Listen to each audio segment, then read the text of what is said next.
Sadath Ali Khan tomb എന്നും മറ്റുപറ സദത്ത് അലി ഖാൻ എന്നും ഈ ശവകുടീരം അറിയപ്പെടുന്നു.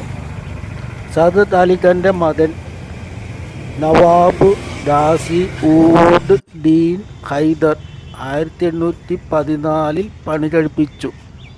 അന്ന് അദ്ദേഹത്തിൻ്റെ കൊട്ടാരം പൊളിച്ചിട്ടാണ് ഇത് പണിതത്. ഇന്ന് സ്ഥലം തുയ്സർബാദും എന്നും അറിയപ്പെടുന്നു.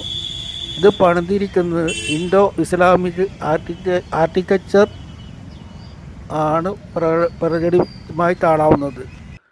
ഇതിൻ്റെ ഉള്ളിൽ റെയർ ബ്ലാക്കും റെയർ വൈറ്റും മാർബിൾ ഉപയോഗിച്ചിരുന്നു. അന്ന് വളരെ റെയറായിട്ട് കിട്ടുന്ന മാർബിളാണ്.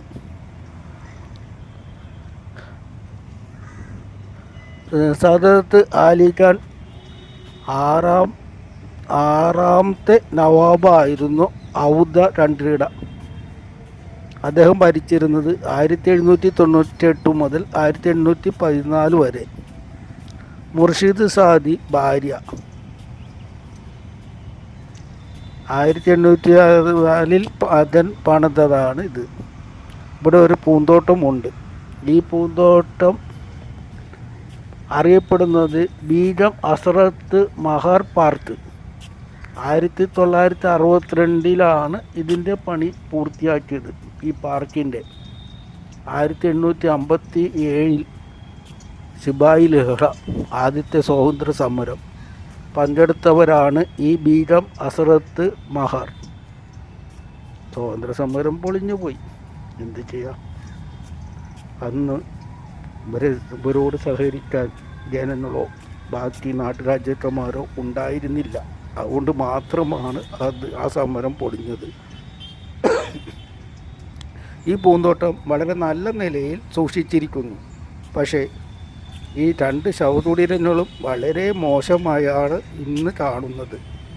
അതിനുള്ളിൽ പ്രവേശിക്കാനാവില്ല. എലികളും വവ്വാലുകളും അവരുടെ മൂത്രത്തിൻ്റെ മണവും.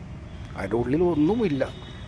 ഒന്നല്ലെങ്കിൽ 1857 ലഹളയിൽ നഷ്ടപ്പെട്ടു, ഇല്ലെങ്കിൽ സാമൂഹ്യദ്രോഹികൾ എല്ലാം കടത്തിക്കൊണ്ടുപോയി.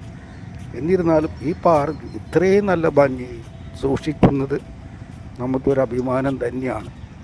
ഇനി 2 ശവകുടീരങ്ങളും നല്ല നിലയിൽ പരിപാലിച്ച് കൊണ്ടുവരണമെന്ന് ഒരു അഭ്യർത്ഥന. എന്ത് ഭംഗിയാണെന്നോ അതിൻ്റെ സ്ട്രക്ചർ. അത് പൂർവികരായിട്ട് ഉണ്ടാക്കിയ അത് ഇന്നത്തെ തലമുറ കാണാൻ സാധിക്കുന്നത് ഒരു ഭാഗ്യമല്ലേ. അത് നിലനിർത്തിക്കൊണ്ട് പോകേണ്ടത് ഇന്നത്തെ തലമുറയിൽപ്പെട്ട നമ്മുടെ കടമയാണ്. നമ്മളെല്ലാവരും അതിന് ഉത്സാഹിക്കണം. എല്ലാവരും എൻ്റെ ചാനൽ സബ്സ്ക്രൈബ് ചെയ്യണം. എൻ്റെ ചാനലിൻ്റെ പേര് ഷെല്യമഫ്.